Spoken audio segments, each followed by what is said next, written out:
sabemos que esta desorientación es parte de la cosa, y ya que hablé de desorientación les voy a tirar algo que voy a desarrollar un cachito después, pero tomen nota de esto. Esta desorientación, cuando digo tomen nota, que lo registren, tiene que ver con uno de los elementos que para nosotros es fundamental en la concepción del futuro que tenemos, y es la fidelidad al accidente. El accidente es como un estado de desorientación de la percepción. No es que crucé la calle, me fui al carajo y me reventé la columna. Eso no es un accidente, o lo es en otros términos, en los términos profesionales. Pero para nosotros hay dos elementos centrales para pensar la gestión, que son las potencialidades y el accidente. Ahora les suena abstracto, después les va a sonar bien concreto cuando trabajemos sobre situaciones, etc. Pero entonces, empecemos diciendo esto. Hay por lo menos dos modos de pensar la gestión. Sí, hay dos modos de pensar la gestión. En el primero nosotros estamos lejos, pero sí nos interesa detectar sus límites y sus obstáculos. El primero, ¿cuál es? Pensar la gestión como barajar lo que hay con lo que hay. Barajar lo que hay con lo que hay. Ese es un modo que, más allá de las épocas, los tiempos, las gestiones, está ahí como solapadamente organizando nuestros afectos, nuestros ánimos y nuestros movimientos. Barajar lo que hay con lo que hay.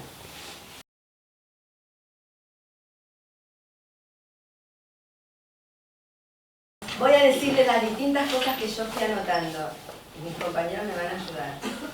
¿De qué otro modo pensamos la gestión? Como la conversión de una forma por otra forma. Eso puede ser un enunciado. Después vemos si nos sirve o si no nos sirve. ¿Cuál es el otro enunciado que podemos pensar? La gestión como una práctica. Pero ojo al piojo. Práctica no es aplicación, ni de teoría ni de recetas. Práctica es un estado de mutación. Un estado de mutación. La gestión como una práctica es el trabajo de la mutación de estados.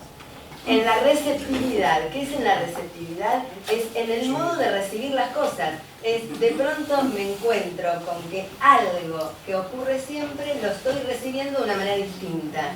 Lo estoy pensando de una manera distinta, me toca de una manera distinta, me despierta cosas distintas, me genera imaginaciones distintas. Entonces, ahí ya va otra palabra.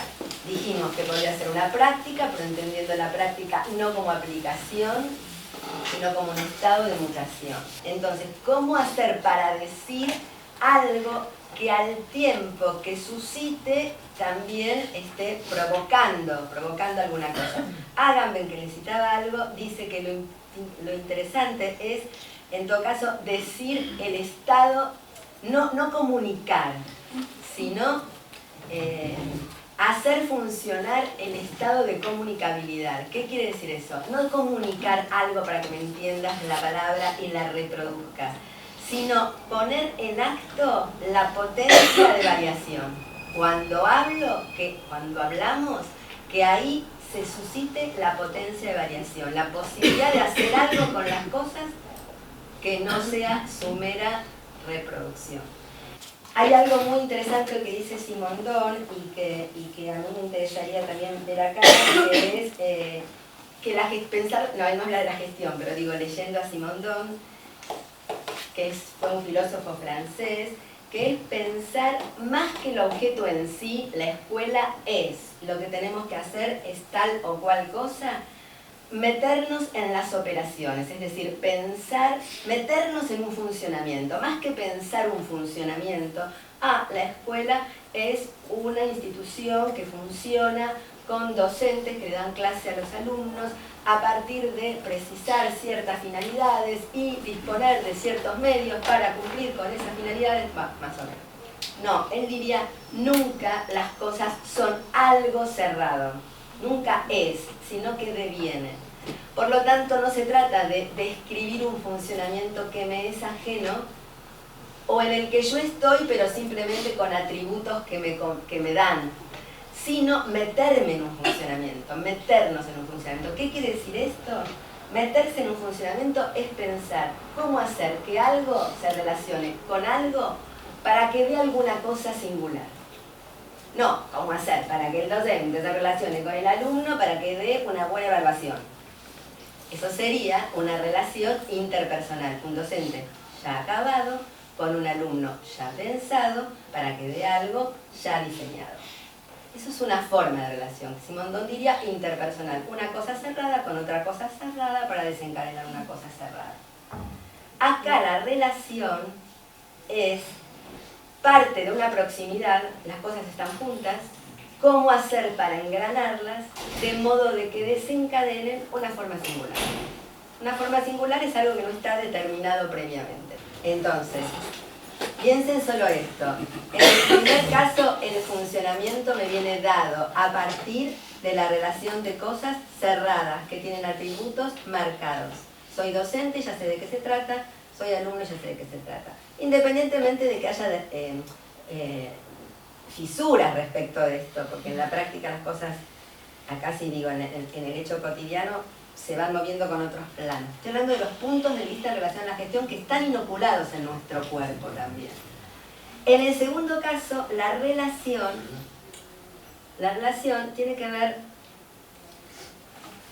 con poner cosas juntas para que desencadene algo singular. Es decir, pongo cosas juntas, pero no como decían en el jardín de infantes, en el nivel inicial, poné junto lo que va junto. ¿Les suena eso?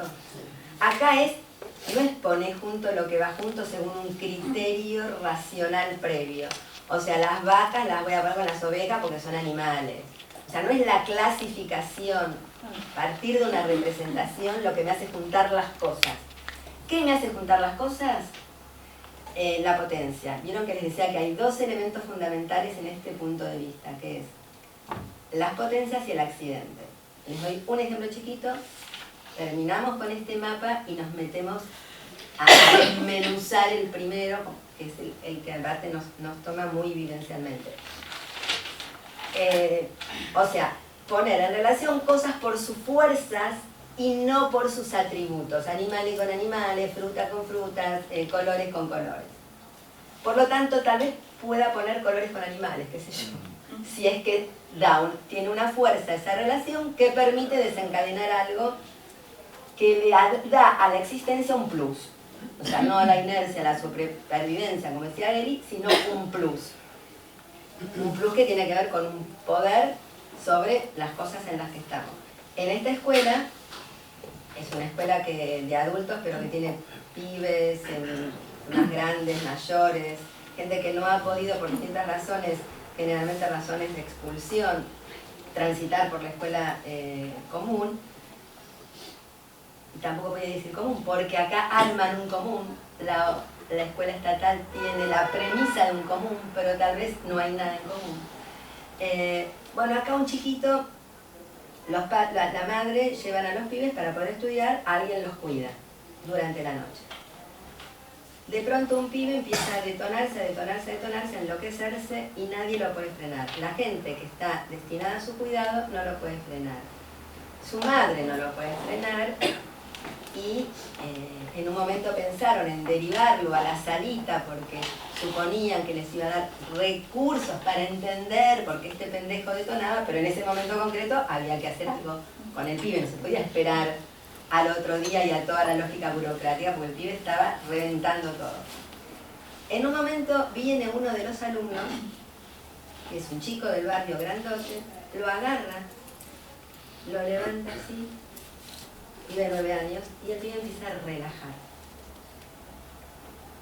Bueno, ahí se puso en relación, en principio todavía no hay relación.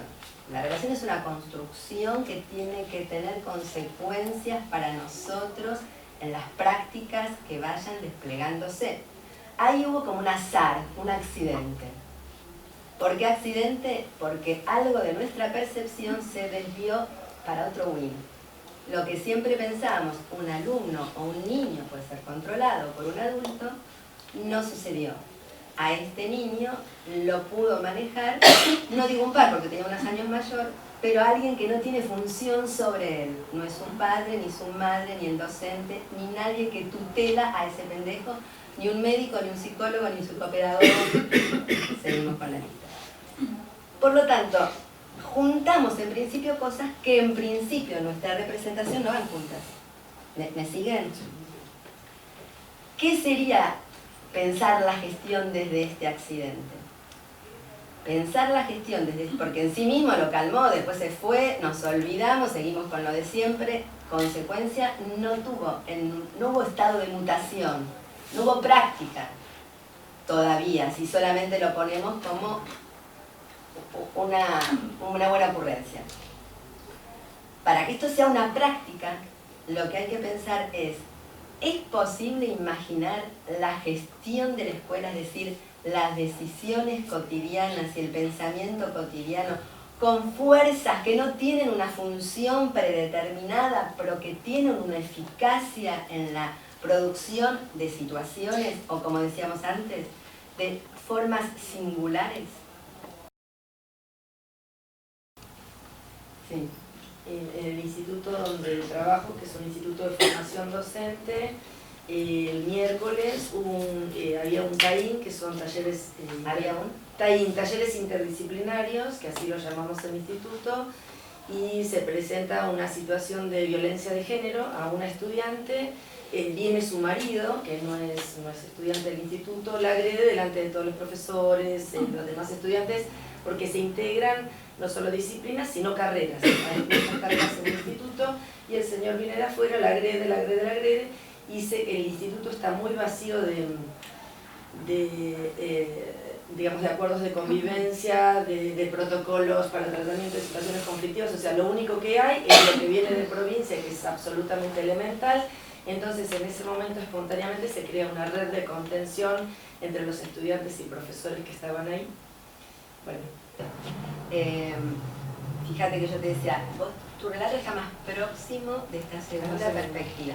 Dije más próximo, pero después vos te encargaste de mostrarnos que en realidad en la tensión casi que todavía hay una fuerza que prefiere dejarlo en el punto primero. Es decir, no tenemos protocolo. Esto nos angustia, nos da ansiedad. Busquemos protocolo. Porque, ojo, lo que hay con lo que hay, no quiere decir lo que hay solo en la escuela, es lo que hay en nuestra cabeza también, como solución. Hay protocolo en la provincia. Bueno, no importa que no haya en la escuela. Hay en nuestra representación una manera de resolverlo. Lo que tenemos que hacer es acercarlo a la escuela. Seguimos en lo mismo. Seguimos pensando que lo que irrumpe, que rápidamente decimos violencia de género, y no es que no haya que nombrarla como violencia de género. El problema es que si nombrarla como violencia de género es suficiente para meternos a pensar en todos los enquistamientos y en todas las potencias que podrían alterar algo o traer alguna forma en relación con la situación que por ahora no conocemos. Si creemos que lo que hay es violencia de género, y eso ya lo dice todo, y lo dice tanto que necesitamos protocolo. Protocolo hay. En nuestra cabeza hay. En nuestra imaginación estrecha hay. En las prácticas concretas, no las como me refería, hay. Solamente lo tenemos que traer a la escuela. Pero la lógica es lo mismo. Sin embargo, vos dijiste, se armó, no digas todavía red de contención. ¿Cómo fue eso? Me dice, quédate tranquila porque lo solucionamos de esta manera. Entonces me dijo lo que habían hecho, que me pareció perfecto. Lo que hicieron fue, primero sacaron al señor, los dos auxiliares que estaban amablemente, lo retiraron al señor, le dijeron, mira, lo calmaron, lo llevaron a la vereda, porque era las únicas herramientas que tenían en ese momento, digamos. Lo invitaron a irse a la vereda. Las profesoras que estaban ahí, que eran 10 más o menos, cuidaron de esta estudiante, se quedaron al lado de ella, y ella empezó a hablar espontáneamente que había dicho que había dejado la carrera el año anterior por estas situaciones de violencia. Jamás supimos, o sea, porque vos no sabés qué pasa con los estudiantes que tenés por ahí todos los días, y ellos no hay una oportunidad de contar, o una conversación, que muchas veces no se dan. Bueno, entonces hicieron eso. Ella no tiene familia en Mar del Plata, tiene 3 hijos. Entonces una de las compañeras, que es policía, dijo, yo me ofrezco ir a buscar un móvil policial que está en la otra cuadra, una seccional, que como si eso fuera la protección, digamos, en lugar. Entonces fueron a buscar el móvil y fueron 3 compañeras con ella en el móvil policial hasta la casa, y cuando a mí me llamaron, o sea, cuando yo hablo con Nora, con mi amiga, ya esto había sucedido, digamos. Después la llamo a la estudiante, le pregunto cómo se sentía, cómo estaba, que le mandaba un abrazo porque yo estaba en otro lado y demás, y que le ofrecía ir a charlar a su casa cuando ella lo necesitara, sino que se acercara al instituto. Y me dice: Analia, la verdad que nunca me pasó sentirme tan bien después de todo este año. Pero en realidad fue todo muy, digamos, muy espontáneo. Bueno, porque fíjate, yo anoté cosas muy concretas que vos fuiste diciendo. Sacaron al Señor. Lo otro no hay nada para decir. Protocolo es lo que hay en nuestra cabeza, en nuestra costumbre, en la burocracia, en la provincia, en la nación, donde quieran. Solo hay que traerlo. No hay nada para decir. Está todo, es obvio, es fácil, es lo que hay. Pero vos empezaste a decir cosas que son todas señales, que son accidentes, si querés, si es que lo podemos pensar como un desvío de la percepción. Y sobre eso hay que laburar, porque sobre eso no hay nada. Pero vamos a ver qué dijiste. Dijiste que sacaron al Señor. Sacaron al Señor es un montón. Sacaron al Señor es un montón. Porque sacaron al Señor es que se pudo generar un acto que modificó de alguna manera pequeña, chiquita, muy precaria, y tal vez del instante, no lo sabemos, eso va a depender de cómo siga, pero sacaron al Señor implica una modificación respecto de una condición de ánimo, del miedo y el desamparo de la piba sola con el golpeador, a cierta amparo, a cierto cuidado muy concreto que corre, por lo menos, despeja un poquito el escenario de lo que amenaza la existencia. Yo seguiría muy de cerca las consecuencias de sacaron al Señor. El Señor no se fue solo, el Señor no se fue por una orden, el Señor no se fue por un protocolo. El Señor se fue, no se fue, el Señor no se fue. Al Señor lo sacó una fuerza más poderosa que su fuerza. No solo como fuerza física, sino porque tuvo la capacidad de generar algo que antes no existía. Dijo al Señor lo calmaron. Sí. Lo sacaron, ¿no dijiste sacaron al Señor? Sí, fueron las dos cosas, porque a mí después me lo contaron los auxiliares, que son compañeros valiosísimos, que ya otra vez habían invitado a irse a un chorro que había entrado en la casita de al lado, que está la fotocopiadora, digamos. Entonces lo invitaron a retirarse, le dijeron: bueno, amigo, te vamos a acompañar hasta allá, no es este el momento como para que estés en esta discusión. Eso es lo que me relataron, yo no estaba en el momento. Está bien. Lo importante, no sé qué dije, si dije lo sacaron o lo invitaron a salir. No importa. Lo importante es que se produjo algo en inmanencia, sin apelar a lo que hay, sino inventando con lo que tenemos. Que es distinto inventar con lo que tenemos que barajar con lo que hay. Es distinto supeditarnos a lo que hay que inventar con lo que tenemos. Porque supeditarnos a lo que hay es siempre depositar la fuerza en algún otro lado. Inventar con lo que tenemos es encontrar nuestra propia fuerza. Ese hablar y contar cosas tiene que ver también con lo que podemos pensar como la desprivatización del malestar. Algo ya no es privado, pero no es privado porque ahora todas somos golpeadas, no es privado porque desde el momento en que esto pasa a ser pensado como problema que nos afecta a todos, porque cuando los demás van y lo sacan, es que se sienten afectados, no solo en términos de solidaridad, sino en términos mucho más cerca de lo propio. Es una amenaza para una forma de existencia, no solo para la existencia de Juana, perdón, que se llama Juana la hija de Eli, para la existencia de, no sé, cualquiera. No es solo la amenaza para la existencia de fulana, que es lo primero, obvio, no hay nada que aclarar, pero también es una amenaza como forma de existencia social. Entonces no nos metemos solo porque somos buenos y solidarios, sino porque hay algo de ese modo de existencia que también nos resuena como algo que nos puede tomar, como algo que no nos gusta, como algo que nos resuena. Esa es la palabra, que nos resuena. Entonces, también podemos decir que la piba cuente puede ser simplemente te escucho, como Luisa Delfino, o puede ser algo que tenga resonancias. Las resonancias, ¿dónde van a estar? En pensar la desprivatización del malestar. Las distintas maneras en que el malestar deja de ser privado y pasa a ser una pregunta común. No solo en situaciones de violencia, de género, como dijiste, sino en cualquier otra situación de precariedad que implique a cualquier sujeto, a cualquier situación, a cualquier problema. Entonces, ahí empieza una resonancia, como el chico grande que le calma al pequeño. A ver, acá hay una fuerza, ¿puede tener lugar en la cotidiana? Eso es una consecuencia. Desprivatización del malestar. No solamente la calmamos a fulana. ¿Tiene consecuencias en el modo cotidiano en que el instituto puede darse experiencias?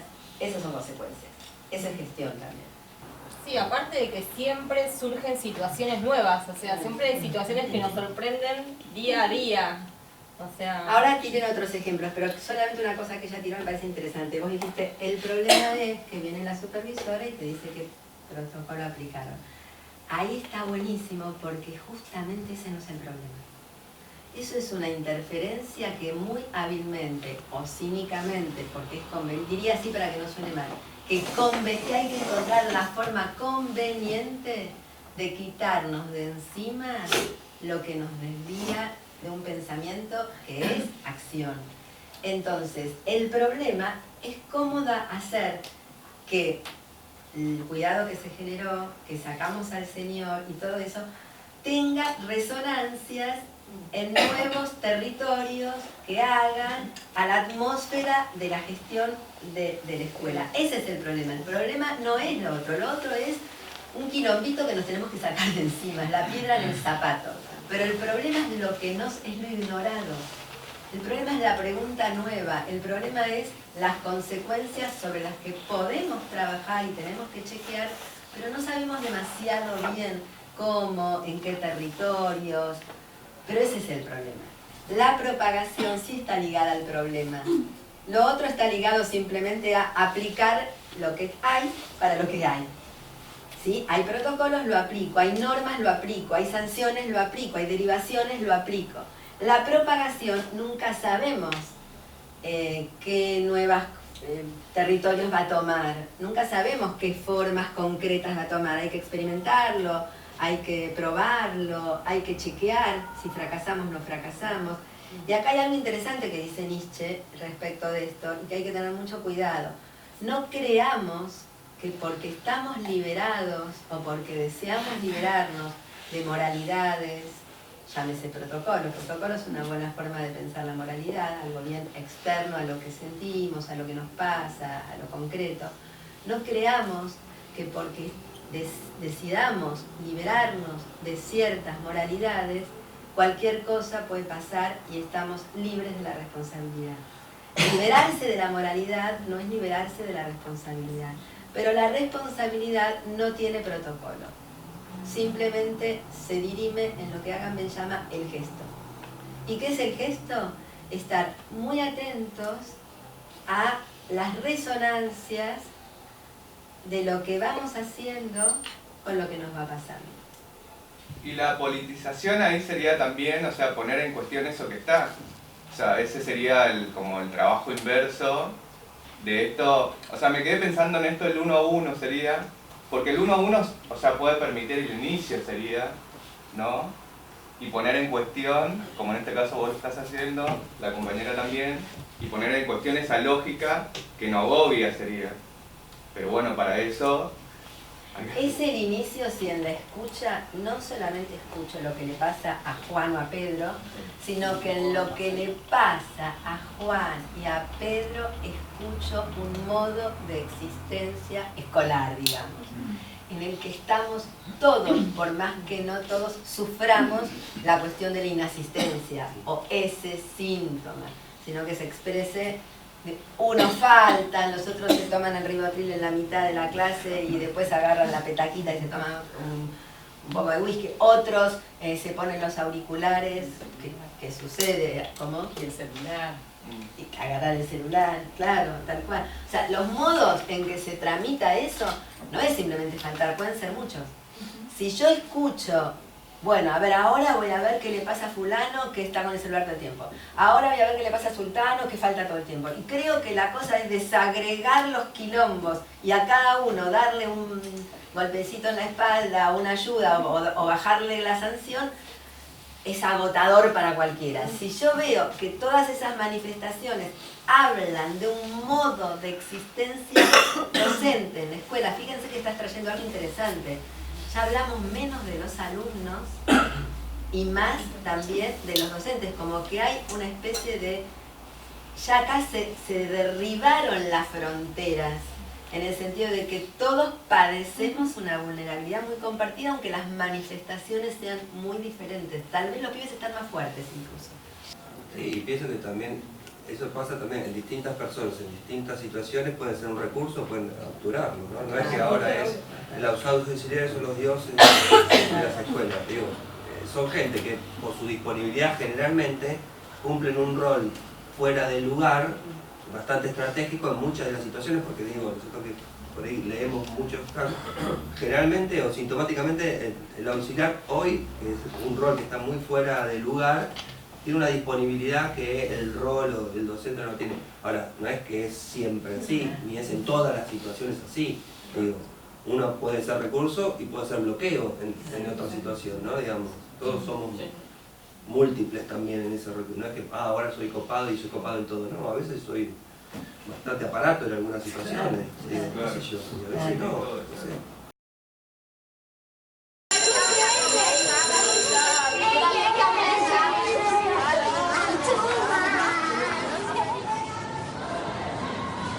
Lucas, você foi mal em todas as provas até agora.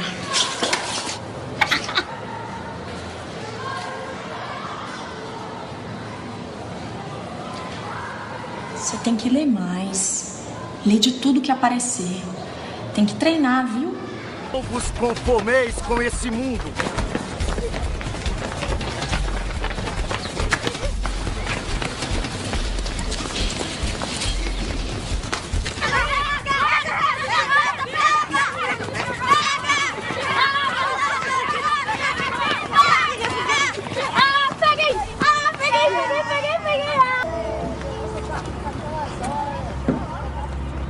Desnatado, filtro de papel.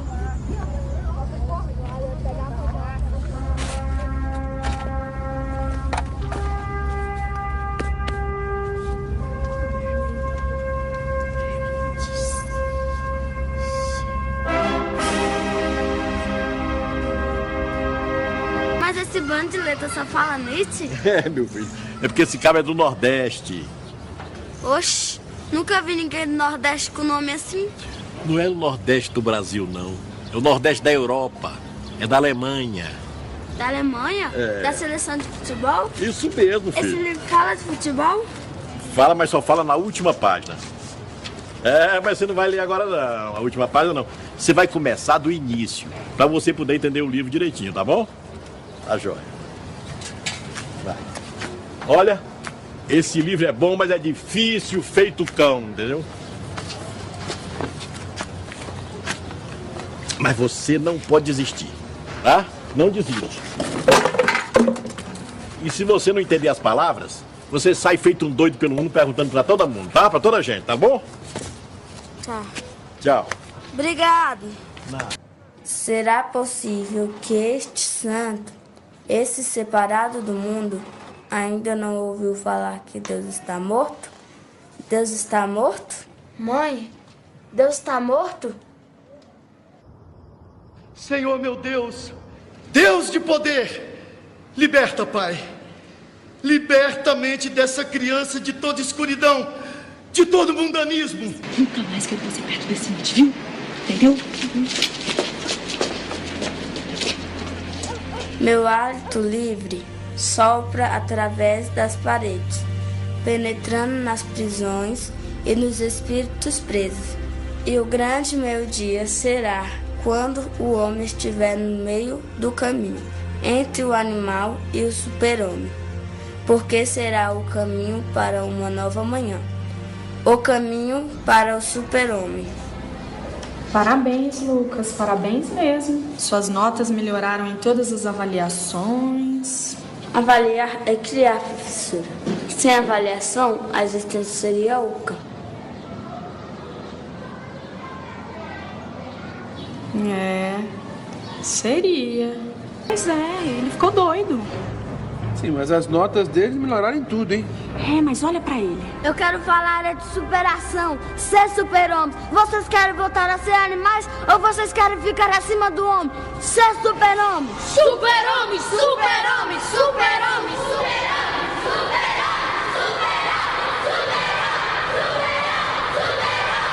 Ele não é mais um menino, ele é uma dinamite. Liga pra mãe dele. Pero a ver, todas esas son elementos que es verdad, está bien lo que dicen, que es como que crean el contexto posible de descubrimiento. Todo eso, el encuentro con el cartonero, que es el que hace revertir la decisión de tirarlo, permite un desvío para volver al accidente, digamos, las preguntas, todas esas son como lo que permite crear un contexto que llegue a un punto de inflexión. El punto de inflexión fundamental es cuando el pibe se encuentra con una pregunta que le descoloca la vida, que es, ¿Dios ha muerto? Porque todo lo anterior no es menor, todo lo anterior es como la preparación del terreno, es como las condiciones que se multiplican y acercan la posibilidad de que esta pregunta tenga lugar. ¿Por qué decimos que el accidente, la fidelidad al accidente? Accidente, algo azaroso, no lo esperaba, me descolocó. Empieza a jugar. Porque recién cuando él se hace esa pregunta, las consecuencias son cada vez más profundas, más ricas y más múltiples. Porque preguntarse, ¿Dios ha muerto?, implica decir, ¿y cómo es la vida sin un Dios? Porque yo puedo seguir creyendo en Dios. Acá no está en juego la creencia o no de Dios, y que sería un Dios, eso no importa. Es si creo que tengo que decidir sobre la vida, que tenemos que decidir sobre la propia vida, o la vida ya viene decidida por una fuerza superior. Dios puede ser el Estado, Dios puede ser un protocolo, Dios puede ser una ideología, Dios puede ser cualquier cosa. Es que alguien me diga cómo es que hay que vivir. Eso tiene consecuencias enormes. Hacerse la pregunta, ¿Dios ha muerto?, no significa obtener una información. Significa que algo de mi modo de estar en las cosas empieza a cambiar rotundamente. Entonces, esto que decíamos, estado de mutación, se empieza a verificar ahí. Pero aparte, perdón, digo, más allá de la pregunta, que quizás pudo moverlo o no a él, porque después se ve que lo mueve, obviamente, pero es la que pateó el tablero en su alrededor, porque quizás si la madre no lo hubiera llevado con esa pregunta a la iglesia, a exorcizarlo, tampoco le movía, porque fue una pregunta más, quizás para él. Era la acción de, ¿qué hice con esta pregunta que me movió tanto? Digo, es haberse ido de los márgenes, patear el tablero de lo que me rodea. Digo, con esto que estoy preguntando, estoy moviendo. ¿Qué está pasando alrededor mío? Y ahí está bueno el equívoco como posibilidad también, ¿no? Totalmente. Sí. No clausuran la palabra, el sentido. Es más, el equívoco fue lo que permitió abrir algo. Claro. Porque si no hubiera habido equívoco, el pibe solamente hubiera leído leche desnatada, quiere decir tal cosa. Pero el equívoco es salir de los cánones de la lectura, es lo que permite leer.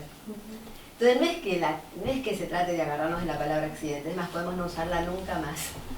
Era simplemente un modo de organizar este intercambio, pero no es que tenemos que descifrar qué es un accidente, qué no lo es. Lo interesante es poder salir como de la acotación de las clasificaciones cuando vemos algo y poder encontrar cuál es ese hallazgo del que tirar. Si yo tuviera que decir, acá hay un montón de cosas que intervienen y todas tienen algo que ver en la intervención, es un juego de un montón de fuerzas.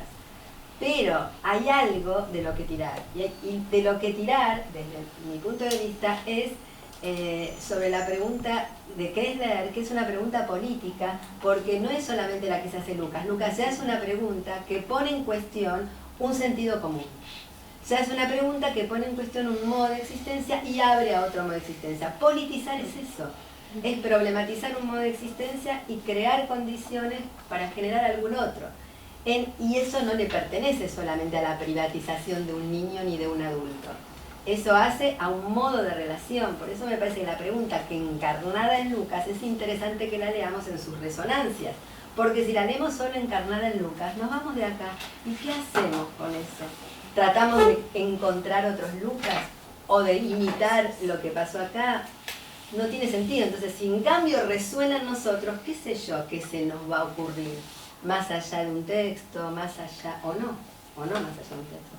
¿Qué sé yo? No lo sé. Digo, también cobra significatividad, sería el libro, en cuanto el encuentro con el cartonero le permite un método, le da un método, que me parece que no es el método de la escuela, y que le dice, claro, entonces, por eso ahí me que no desista, que es difícil. Claro, y aparte cobra interés también. Que no está permitido abandonar.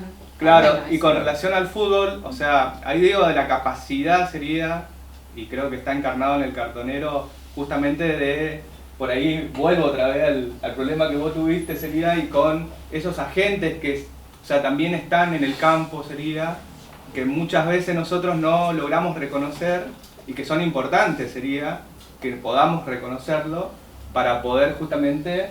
O tomarlos como recurso. Como recurso, exactamente. Y no es casual, está re bueno lo que decís. Iba llegando al liceo cuando me encuentro con la noticia de que Juan había insultado y amenazado a una profesora. Ante esta situación se opta por suspenderlas. El consejo asesor propone la opción de que el estudiante continúe sus estudios por medio de pases a estudios libres, preparar y rendir todos los exámenes a fin de año, así como la restricción de acercarse a las inmediaciones de la institución.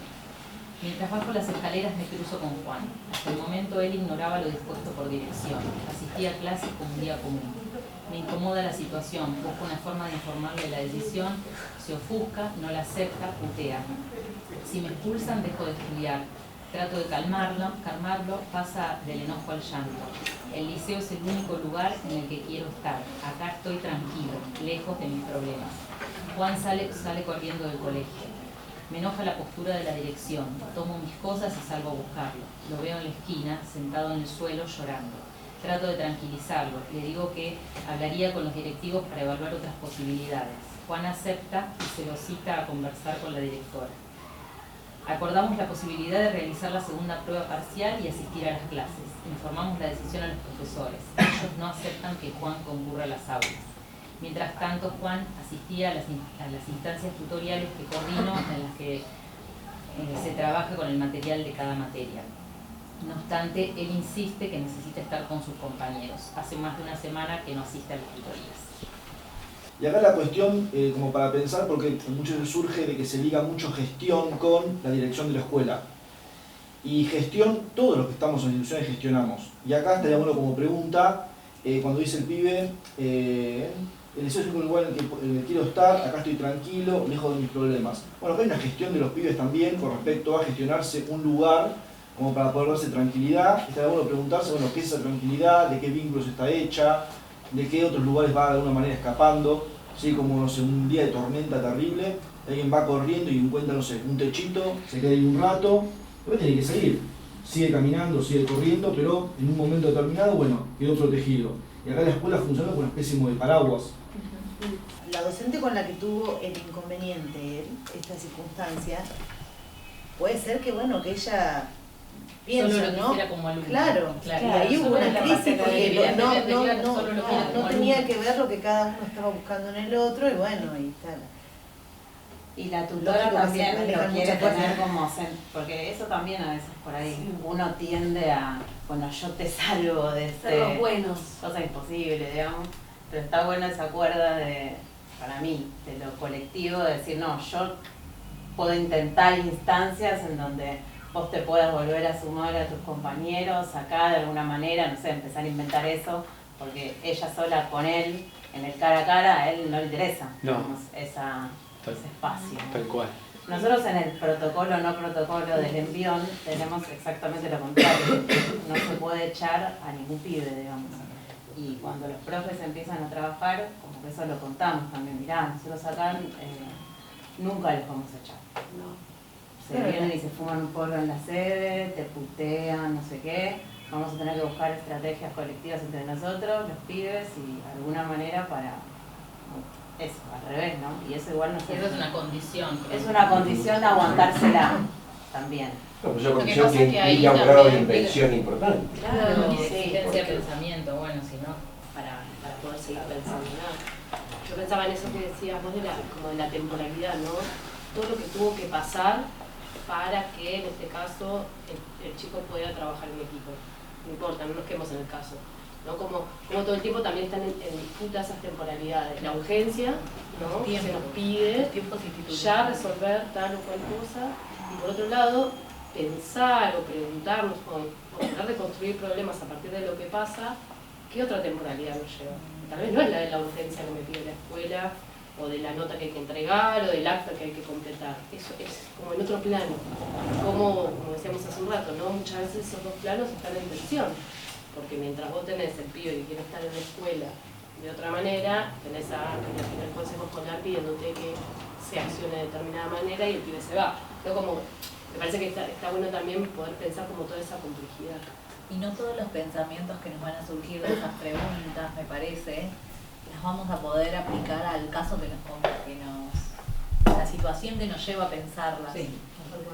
Y eso es una temporalidad distinta, que a veces eso también no nos deja pensar, porque digo, bueno, no sé, pensaba en este nene que vos planteás, y a lo mejor, bueno, no importa, pero digo, a lo mejor esa situación a vos te llevó a replantearte tu rol y a cuestionarte un montón de cosas que a lo mejor te llevan tanto tiempo que ya no las trabajás con él, porque el año que viene vas a tener otro, y digo, ¿y tiene sentido? Entonces ahí empezás con el conflicto de decir, bueno, ¿y tiene sentido replantearme el rol distinto si en realidad, no sé, ya termina el año? Es como, bueno, como que el planteo me parece que es más profundo, es más hacia el ser de cada uno. Pero en ese caso me quedé pensando en el ser docente, sería que me hace ruido.